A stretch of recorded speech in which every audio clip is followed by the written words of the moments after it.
It is 2:17 in the morning, and nothing is happening. That is the strange part. No one is shouting. No door has opened. No doctor has called. No message has arrived to destroy the night. The room is dark except for the phone, bright in the hand like a small machine for turning fear into tasks.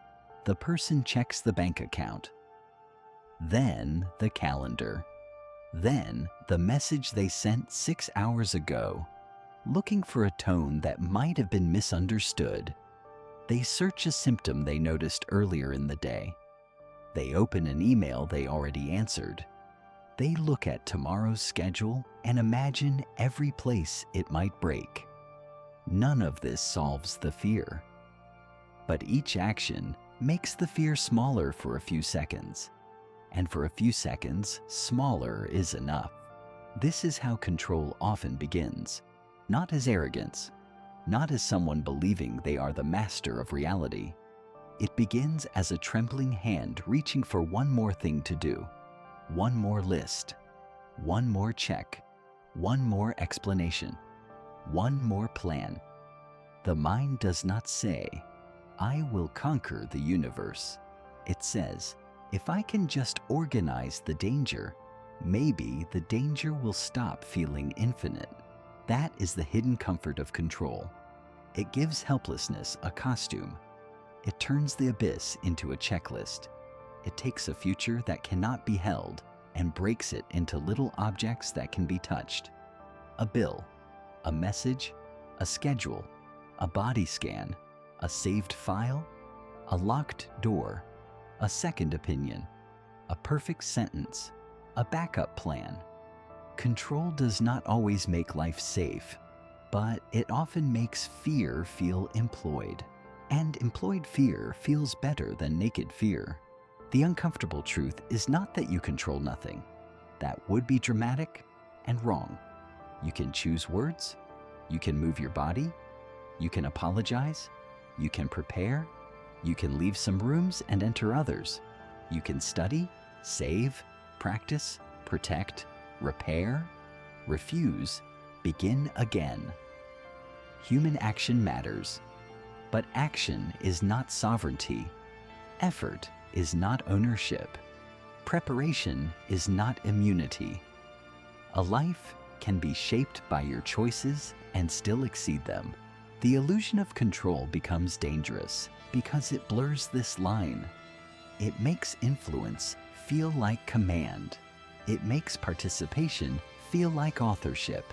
It makes the small part that belongs to you feel like the whole machine.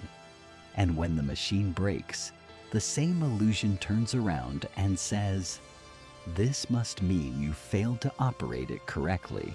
Before the disaster, it whispers, "You can prevent this if you are careful enough." After the disaster, it says, "You should have prevented this if you had been better." That is the trap. Ellen Langer gave the illusion of control its classic psychological shape. In her research, people often behaved as if they could influence outcomes that were actually determined by chance, especially when the situation included cues normally associated with skill, choice, familiarity, competition, personal involvement. The mind took the feeling of agency from places where it belonged and carried it into places where it did not. One of the simplest examples is the lottery ticket. A person can be handed a ticket at random, or they can choose one themselves. The odds do not change. The machine does not care which hand picked which number. The mathematics remains cold. But emotionally, the chosen ticket can feel different. It feels more connected to the self, more alive, more promising, as if touching the ticket with intention has somehow moved probability closer to obedience. This is not a strange failure found only in gamblers. It is a small window into something ordinary. Choice has a narcotic quality. It makes chance feel personal. It makes the world feel less indifferent. If I chose it, then maybe it is mine. If it is mine, then maybe I understand it. If I understand it, then maybe I can protect myself from what it might do. The lottery ticket is harmless enough. A number, a slip of paper, a tiny fantasy. But then the pattern expands. You choose a career and feel that choosing means securing. You choose a partner and feel that choosing means knowing. You choose a city and feel that choosing means belonging. You choose a diet, a routine, a therapy, a belief system, a productivity method, a morning ritual, a version of yourself. Each choice may matter. Some choices matter deeply, but choice does not abolish uncertainty. It only puts your hand somewhere inside it. That distinction is hard to bear. We do not want to participate in life. We want to guarantee it. We do not want to influence outcomes. We want to own them. We do not want to act inside mystery. We want action to dissolve mystery. So when life remains uncertain after we have chosen, the mind feels insulted. It says, I did my part. Why is the world still not under control? But the world was never a contract. This is why even small rituals can become emotionally charged. A person wears the same shirt to an interview because it worked once. They send a message at a certain time because the last message sent then received a warm reply. They avoid a street because a bad call came while walking there. They repeat a morning routine because after beginning it, life briefly improved. The mind links relief to the nearest action and calls the link meaning. B.F. Skinner saw a primitive version of this in pigeons. Food appeared on a schedule that did not depend on what the pigeons did. Yet the pigeons began repeating movements as if the movements had caused the food. One turned. One swung its head. One made a particular bodily motion again and again. The reward arrived near the behavior, and the organism built a ritual around coincidence. The pigeon did not need philosophy. It needed a pattern. And in this way, it was not so different from us. Human beings are more complex, but not always freer. We can explain our rituals more elegantly. We can call them intuition, discipline, manifestation, preparation, optimization, signs, energy, strategy. Sometimes those words point to something real. Sometimes they dress superstition in adult clothes. The nervous system does not always care whether the connection is true. It cares whether the connection makes the future feel less wild. This is the hunger underneath control, the hunger for cause. If something good happens, what did I do to deserve it? If something bad happens, what did I do to invite it? If someone loves me, which version of me made them stay? If someone leaves, which flaw made them go? If my body hurts, which choice caused it? If I succeed, which ritual should never be broken? If I fail, which ritual did I betray? The brain searches for strings because a world without strings feels unbearable. This hunger has helped us survive. Cause and effect matter. Fire burns, sleep changes mood. Practice improves skill. Carelessness can create harm. Repeated neglect shapes a life. Not all patterns are illusions, but the mind's pattern detector is not a judge with perfect restraint. It can find design in noise. It can make a religion out of timing. It can make a confession out of coincidence. Control becomes a prison when the mind stops asking, did this action influence the outcome? And starts asking, how can I make sure nothing bad ever reaches me? That second question has no end. It leads to the person awake at 2:17, turning the phone into a control panel for existence.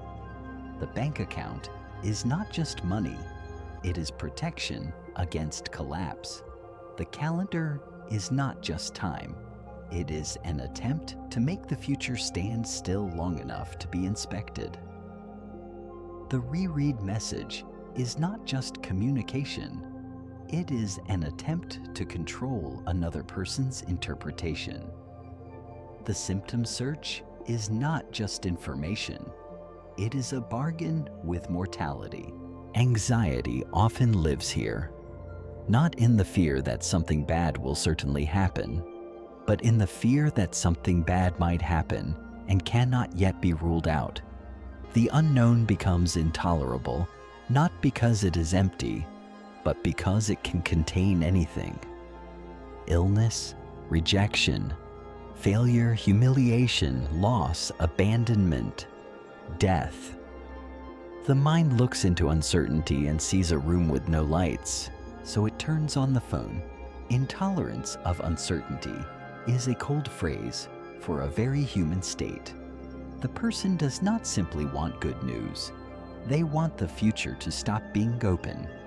They want a conclusion before the conclusion exists.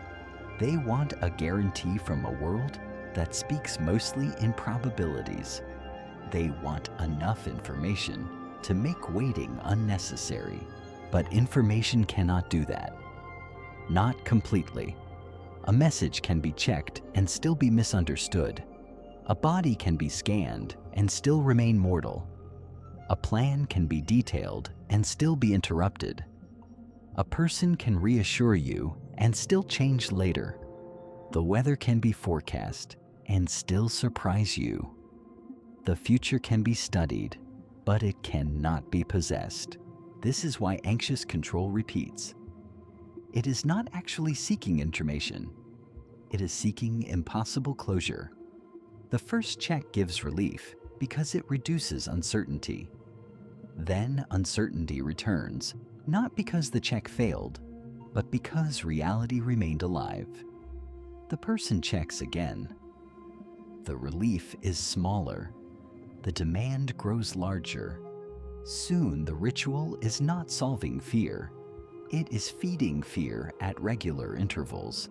The mind begins to believe that peace must be earned through surveillance. That belief can look responsible from the outside. The person is organized, careful, prepared, thoughtful, disciplined. They see problems early. They answer quickly. They remember details. They make plans for plans. People may admire this. They may call it maturity. But inside, the person may not feel mature at all. They may feel hunted by possibility. The difference between responsibility and panic is often invisible. Both can make a person act. Both can make them plan, save, check, prepare, and think ahead. But responsibility stops when the useful action is complete. Panic keeps working after the work is done. Responsibility asks what can be done. Panic asks what can be done to make fear disappear forever. Nothing can do that. Julian Rotter's idea of locus of control helps draw the border. Some people tend to interpret outcomes as shaped mainly by their own actions. Others tend to interpret outcomes as shaped by fate, chance, powerful people, circumstances, or forces outside the self. Both perceptions can become distorted. If you believe everything is up to you, life becomes a courtroom where every wound is evidence against your competence. If you believe nothing is up to you, life becomes a locked room where effort loses meaning. Human life takes place between those extremes. You are not the author of everything. You are not a leaf without agency. You can influence your health, but not command your body. You can influence love, but not control another person's freedom. You can influence work, but not every gatekeeper, economy, prejudice, trend, accident, or private decision that shapes the result. You can influence your future, but you cannot make it kneel. This middle position sounds reasonable. it is emotionally difficult. The mind prefers cleaner myths. Total control makes pain feel preventable. Total helplessness makes effort unnecessary. The middle requires that you act without guarantees. It requires that you carry responsibility without pretending to be God. It requires that you accept limits without using them as an excuse to disappear. That is not a comfortable place to live. It is simply the human place. Learned helplessness shows the opposite danger. In early work by Martin Seligman and Stephen Meyer, animals exposed to uncontrollable negative events later failed to escape, even when escape became possible. Later research complicated and revised the theory, but the image remains powerful. When a nervous system learns that action does not matter, it may stop looking for exits. This is why we cannot simply mock the illusion of control. Sometimes the feeling of control keeps a person alive. It gets them out of bed. It tells them to apply again, call again, train again, apologize again, ask for help, save money, leave the room, go to the doctor, survive the week. A person stripped too quickly of all control may not become enlightened. They may become numb. So the mind clings to control because the alternative looks like a pit. It would rather believe too much in its own power than risk believing it has no power at all. It would rather overwork than collapse. It would rather blame itself than stare at a world where not every wound has a controllable cause. This is the tragic intelligence of the illusion. It protects and punishes. It gives energy before the event and becomes a whip after the event. It helps the person try, then tells the person every failure proves they did not try correctly. That is why control can become addictive. Not because it always works, but because it sometimes works, and because even when it does not work, it offers an explanation. It gives the mind something to do with terror. The hands can move, the phone can open, the list can grow. The plan can become more detailed. Fear becomes labor. Labor becomes identity. A person can spend years living this way, not resting, only pausing between control attempts, not trusting, only running calculations, not loving, only monitoring closeness, not working, only trying to eliminate every possible failure before beginning, not caring for the body, only negotiating with death through routines. The life may look disciplined. Inside, it is organized panic, and the cruelest part is that the world occasionally rewards it. Sometimes checking prevents a mistake. Sometimes over-preparing wins the opportunity. Sometimes suspicion detects betrayal. Sometimes saving money prevents catastrophe. Sometimes vigilance is wisdom. This is what makes the illusion hard to challenge. It is not pure fantasy. It is built around partial truths. But partial truth can still become a total prison. The question is not whether control matters. It does. The question is whether control has become a ritual designed to protect you from the feeling of being finite. That is different. One is action in service of life. The other is action in service of never feeling vulnerable. And no amount of action can accomplish that. This becomes most visible after something breaks.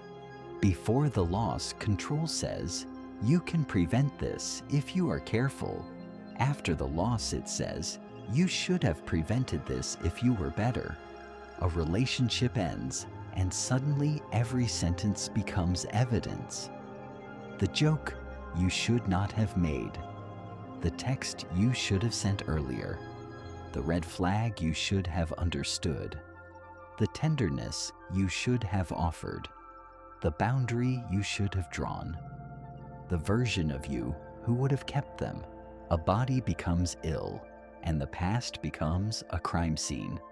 The meal, the stress, the appointment delayed, the ignored symptom, the family history you did not research enough, the night you slept badly, the year you worked too much, the supplement you did not take, the habit you should have changed before the body became a body with news. A career fails, and the mind builds a trial. You should have chosen a different field. You should have networked harder. You should have seen the market. You should have spoken more. You should have stayed silent. You should have moved cities. You should have known that the person in the room would decide differently. Every event becomes clearer after it can no longer be changed.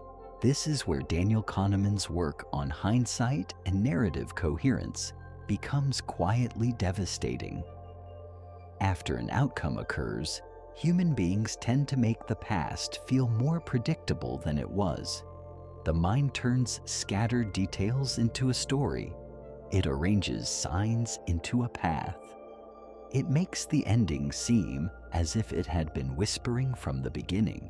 But you did not live the beginning with the ending already attached. You lived it forward. You lived it with incomplete information, mixed signals, fatigue, hope, fear, distraction, loyalty, desire, ordinary confusion. The future did not glow. The red flag was one detail among many. The symptom was one sensation among many.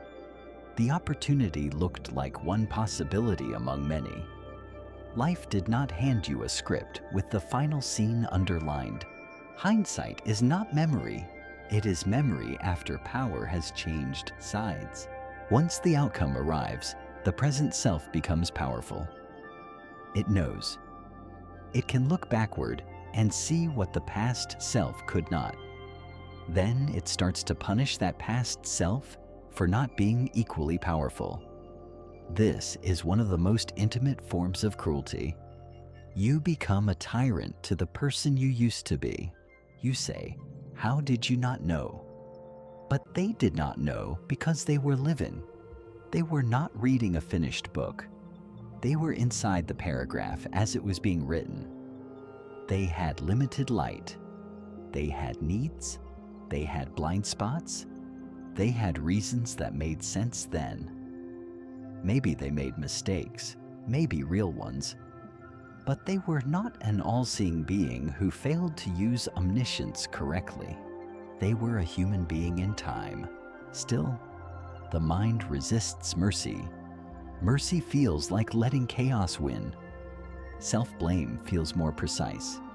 If I can find the error, I can preserve the belief that the world was readable. If the world was readable, then the future might be made safe. If the future can be made safe, then maybe this pain will never happen again. This is why guilt can feel better than helplessness. Guilt says, I had control and misused it. Helplessness says control was never fully mine. Guilt keeps the self at the center of the story. Helplessness reveals the self as small. Guilt is a wound, but it is a wound with a throne. Some people would rather be guilty than small. This is not because they enjoy suffering. It is because smallness touches something existential. To admit that you could not fully control the loss is to admit that life is larger than your vigilance. It means love can be sincere and still end. Care can be real and still fail. Discipline can be strong and still not protect you. Intelligence can see much and still miss what matters.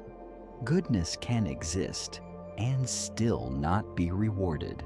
That is a colder world than the mind wants. So we make myths. We do it not only to ourselves, but to other people. When someone suffers, we search for the mistake that separates them from us. They were careless. They ignored the signs. They trusted too quickly. They were too negative. They were too soft. They were too rigid. They did not work hard enough. They did not heal properly. They attracted the wrong energy. They failed to manage their life. Sometimes these judgments contain fragments of truth. Often they contain fear. If their suffering was caused by their error, then we can avoid their fate by avoiding their error. Their tragedy becomes our instruction manual. Their pain becomes a fence around our own illusion. This is how the illusion of control turns into moral cruelty.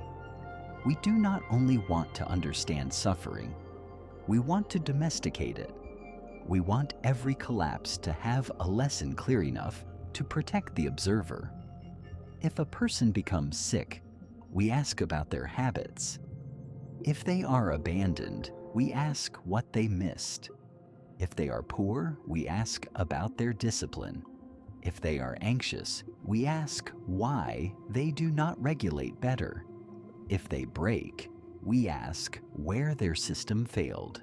The question sounds practical. Underneath, it often says, "Prove to me this cannot happen to me." Compassion threatens that illusion. To truly see another person's pain is to admit that life can exceed deserving. Careful people are hurt. Good people are left. Healthy people become ill. Intelligent people are deceived. Strong people collapse. Talented people are overlooked. Loving people are not chosen. A person can do much right and still meet a force larger than their rightness. This does not mean choices do not matter. They matter enormously. Choices build patterns. Patterns build lives.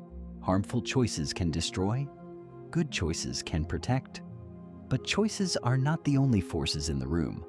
There is timing, biology, history, class, luck, violence, weather, systems, other people's unconsciousness, accidents, the secret decisions of strangers, the invisible architecture of opportunity. A human life is never made from one cause. The illusion of control wants one cause because one cause can be managed. A tangled world cannot, so it simplifies. It tells a person, you failed because you were weak. You were abandoned because you were insufficient. You got sick because you lived wrong. You lost because you chose badly. It turns complexity into accusation. The accusation hurts, but at least it is simple. Terror management theory gives the deepest shadow beneath this. Human beings know they will die. Not every second, not consciously, not with clean language, but structurally. The knowledge sits under the floorboards of ordinary life. The body is temporary. The future is not guaranteed. Death can arrive without consent. The self that plans is housed in flesh that never fully belonged to the plan. Control is one of the walls we build against this knowledge. We make calendars, insurance plans, fitness routines, blood tests, savings accounts, passwords, laws, legacies, names on buildings, family stories, spiritual systems, productivity systems, morning routines, 5-year plans. We organize time partly because time is devouring us. There is nothing wrong with planning. Planning is one of the great human dignities. It is how finite creatures make shape inside chaos. But planning becomes haunted when we secretly demand it to defeat finitude. Then every schedule becomes a spell. Every health routine becomes a negotiation with death. Every achievement becomes a small monument against disappearance. But the body does not sign a contract with the will. It does not promise obedience because you tracked it. It does not become immortal because you optimized it.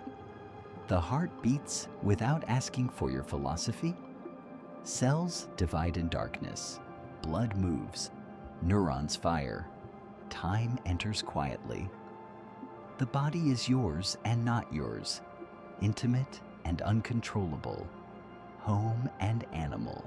This is why illness can feel like betrayal. Not only because it hurts, but because it exposes the limits of command. The person who did everything right still discovers that rightness is not sovereignty. The body does not always explain itself in moral language. It does not say, "This happened because you deserved it." It often simply says, "This happened." The mind hates that sentence. It wants a reason. It wants the broken rule. It wants the missed sign. It wants the place where control could have saved the day. Sometimes there is a lesson. Sometimes there is prevention. Sometimes there is negligence to correct. But sometimes the search for total cause becomes another way of refusing mortality. The deepest fear is not that we have no control. The deepest fear is that we have some control, but never enough to abolish vulnerability. That is the condition. Enough agency to be responsible, not enough agency to be safe forever. Enough influence to make choices meaningful, not enough influence to make outcomes obedient. Enough knowledge to reduce risk, not enough knowledge to remove the unknown. Enough love to matter, not enough love to guarantee permanence. This is the narrow corridor humans walk. At 2:17 in the morning, the anxious mind does not want a philosophy. It wants a guarantee. It wants the bank account to mean safety. It wants the reread message to mean no abandonment. It wants the symptom search to mean no death. It wants the calendar to mean no chaos. It wants one more action to close the door that being alive keeps opening. But there is no action that closes it completely. This is where control must become more honest, or it becomes worship. Honest control says, "This is my part." Worshipped control says, "If I perform my part perfectly, nothing beyond my part will hurt me." Honest control prepares. Worshipped control bargains. Honest control acts. Worshipped control repeats. Honest control rests when the useful action is done. Worshipped control calls rest dangerous. Many lives are quietly built around worshipped control. The perfect child who learned that love depended on performance. The adult who cannot relax unless every possible problem has been anticipated. The partner who monitors tone because abandonment once arrived through a small change in voice. The worker who overfunctions because worth feels conditional. The person who treats every body sensation as a message from death. These people are not weak. Often, they are exhausted from being too strong for too long. Control became the language they used to survive environments where unpredictability was punished, where mistakes were costly, where someone else's mood controlled the weather of the house. For them, control is not an abstract bias. It is a survival religion. But what saves you in one season can imprison you in another. The child who scanned the room becomes the adult who cannot stop scanning. The person who learned to prevent explosions becomes the person who feels responsible for every silence. The one who survived by being perfect becomes terrified of being ordinary. The old intelligence remains active after the old danger has changed shape. This is why telling someone to just let go is often useless. Let go of what? The habit that once protected them, the vigilance that once kept them safe, the illusion that kept helplessness from swallowing them. People do not release control because someone says control is irrational. They release it slowly when the cost of worshiping it becomes larger than the fear of living without it. And the cost is high. Control can steal the present while claiming to protect the future. A person can sit with someone they love and not be there. because they are monitoring the relationship for signs of change. They can eat a meal and not taste it because the body is being managed like an enemy. They can achieve success and not feel it because the mind has already moved to the next possible failure. They can survive the thing they feared and still not feel safe because safety was never the real destination. Certainty was. Certainty is more addictive than safety. Safety is practical. Certainty is metaphysical. Safety says enough risk has been reduced for now. Certainty says no risk remains. Safety belongs to humans. Certainty belongs to gods. The anxious mind wants godhood because being human feels too exposed. But godhood is a lonely fantasy. It places the whole weight of existence on the self. Every outcome becomes personal. Every failure becomes proof. Every surprise becomes humiliation. The person does not simply suffer events, they suffer the belief that events should have been mastered. This belief can turn grief into self-attack. Someone dies, and the mind searches for the call not made, the appointment not scheduled, the sign not read. A relationship ends, and the mind searches for the version of the self who would have prevented it. A life changes in one afternoon, and the mind refuses the violence of contingency. It says, "This cannot simply have happened. Someone must be responsible. If no one else can carry it, I will." That is not responsibility. It is the mind trying to carry randomness like guilt. There is a grief in admitting that some things were never fully in your hands. At first, it can feel like defeat, like losing the last tool, like standing in a room after the lights go out and realizing the switch was never connected to the lamp. But after the fear, something else may appear. Relief. Not bright relief, not easy relief, a severe relief. The relief of putting down a weight that was too large to belong to you. You were never meant to control everything that could hurt you. This sentence is not comforting in the simple way. It does not make the world safe. It does not bring back what is gone. It does not guarantee that the next door will open kindly. But it may stop turning every wound into a private indictment.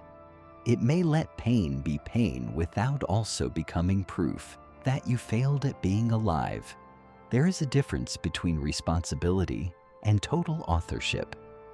Responsibility asks you to answer for what is yours.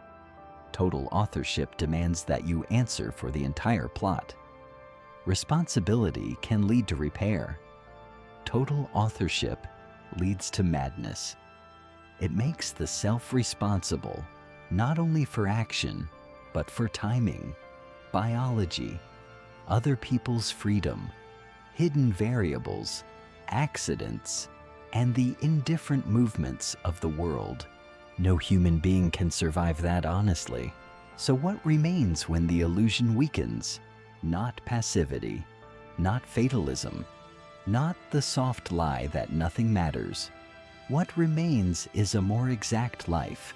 You begin to separate three regions: what you control, what you influence, what you must meet. What you control is smaller than the ego wants. Your words sometimes, your next action often, your attention imperfectly, your values with practice, your honesty, your willingness to apologize, your effort today, your decision to stop adding harm where harm has already happened. What you influence is wider but less obedient. Your health, your relationships, your reputation, your work, your future opportunities, your emotional patterns, your community. You can shape these, but not command them. You can tend them like gardens, but gardens still have weather. What you must meet is the largest region? Other people's choices. The past, aging, death, chance, timing. The fact that love can be offered and not returned. The fact that effort can be sincere and not rewarded. The fact that a body can change. The fact that the world can enter your life without asking whether you are ready. Maturity may be the ability to live in all three regions without confusing them. When you confuse what you must meet with what you control, you become guilty for being finite. When you confuse what you influence with what you control, you become obsessive. When you confuse what you control with what you must meet, you become passive. Much of life is the painful art of sorting these again and again. And the sorting never ends. The boundary moves. A child grows beyond your command. A body changes beyond your routine. A relationship develops weather you cannot fully predict. A career enters systems larger than effort. A parent ages. A culture shifts. A place that once felt safe becomes unstable. A dream that once depended on discipline begins to depend on luck. Life keeps asking you to revise the map of your own power. No one does this perfectly. Some days, the map disappears. Some days, you blame yourself for weather. Some days, you surrender things that still needed your action. Some days, you check the lock too many times because the nervous system wants a clean answer, and the world will not give one. This is not failure.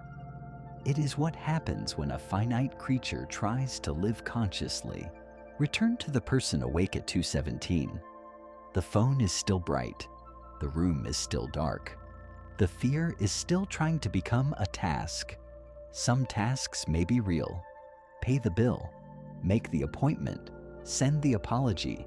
Change the password, leave the harmful situation, save the money, prepare the document, rest the body. These actions matter.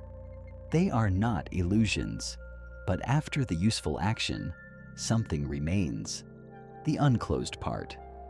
The part no spreadsheet can finish. The part no message can guarantee. The part no routine can sterilize. This is where the old panic usually creates more labor. It says, if fear remains, you have not done enough. But maybe fear remains because you are alive. Maybe fear is not always a signal that another task is required. Sometimes fear is the body meeting the edge of control. Sometimes the correct response is not more analysis, but the strange discipline of stopping.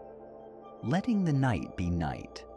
Letting the unanswered thing remain unanswered until morning.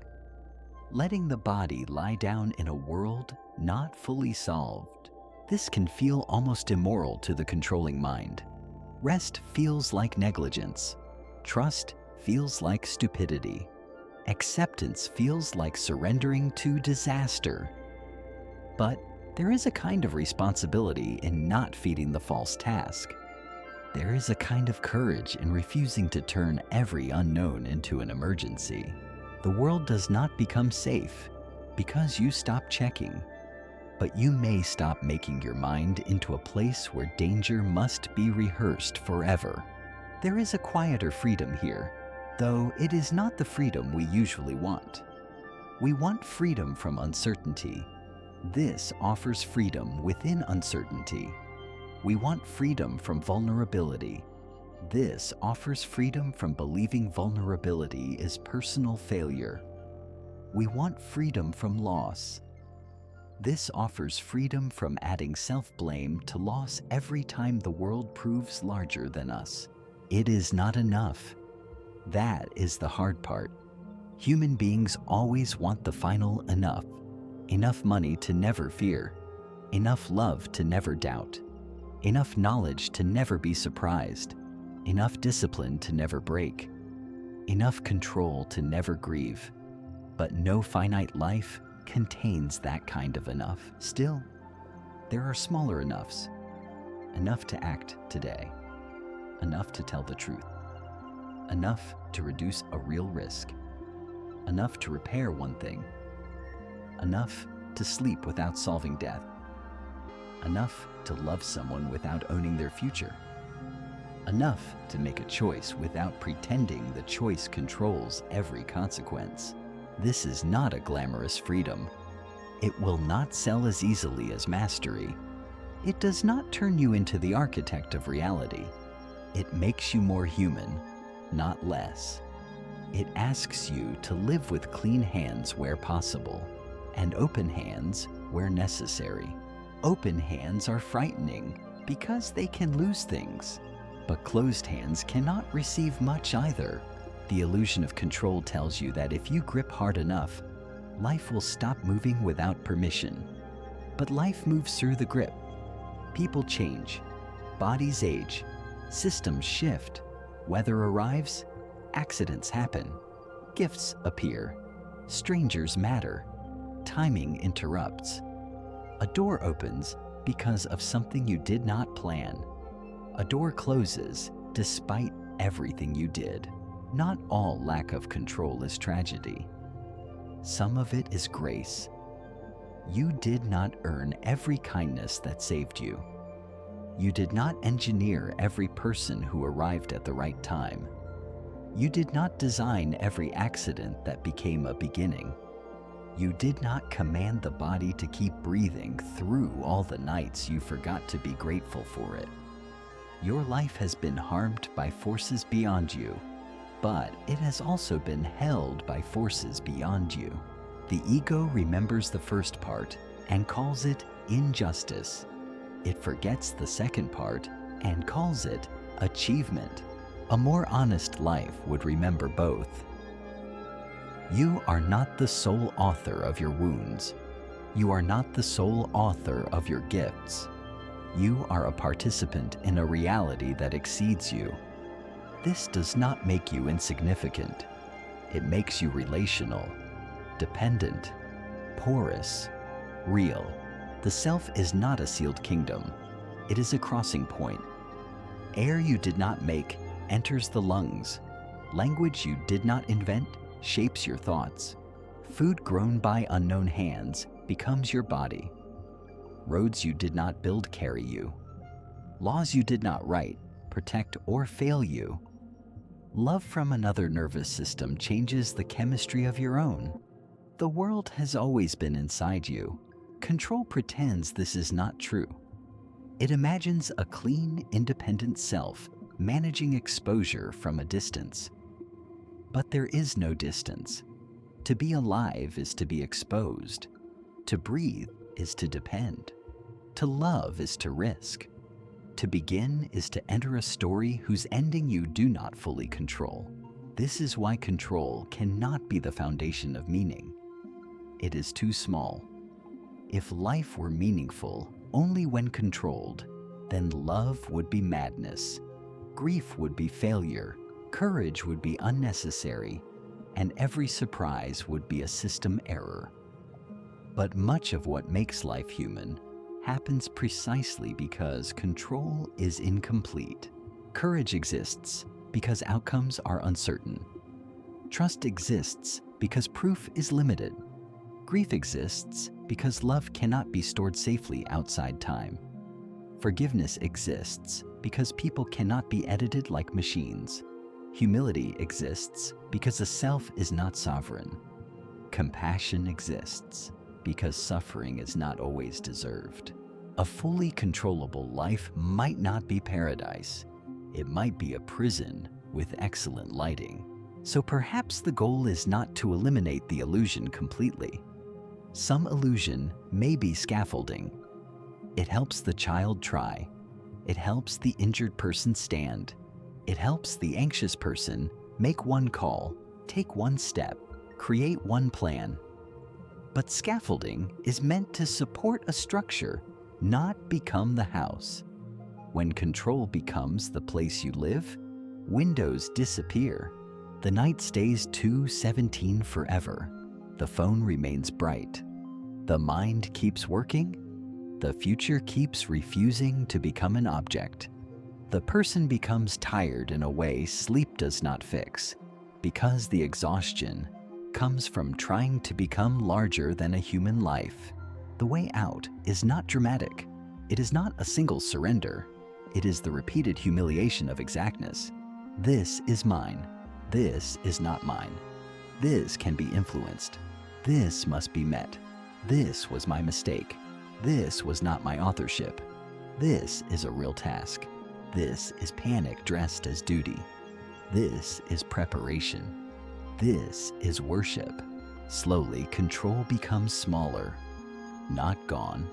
Smaller. It returns to its proper size. A tool? A handrail? A lamp. Not a god. The person may still check the bank account. They may still make the appointment. They may still reread the message once, then put the phone down. They may still plan the week, lock the door, save money, ask hard questions, take medicine, go to therapy, leave the dangerous place, build the life they can build. But the meaning changes. These actions no longer have to prove that existence is tame. They're simply the human part, and after that part is done, the rest of life remains unknown, moving, larger, not fully kind, not fully cruel, not fully readable, not fully yours. The person lies there in the dark, perhaps still afraid, but no longer turning fear into endless labor. The room does not become safe in the absolute sense. It becomes real. Morning will come without being guaranteed. Some things will go according to plan. Some will not. Some effort will matter. Some will vanish into systems too complex to see. Some people will stay. Some will leave. Some doors will open because of work. Some because of luck. Some will not open at all. The old mind will call this unbearable. But maybe it is only life without the costume. Maybe freedom is not finally holding your life in your hands. Maybe freedom is learning to stop turning every escaped thing into evidence that your hands have failed.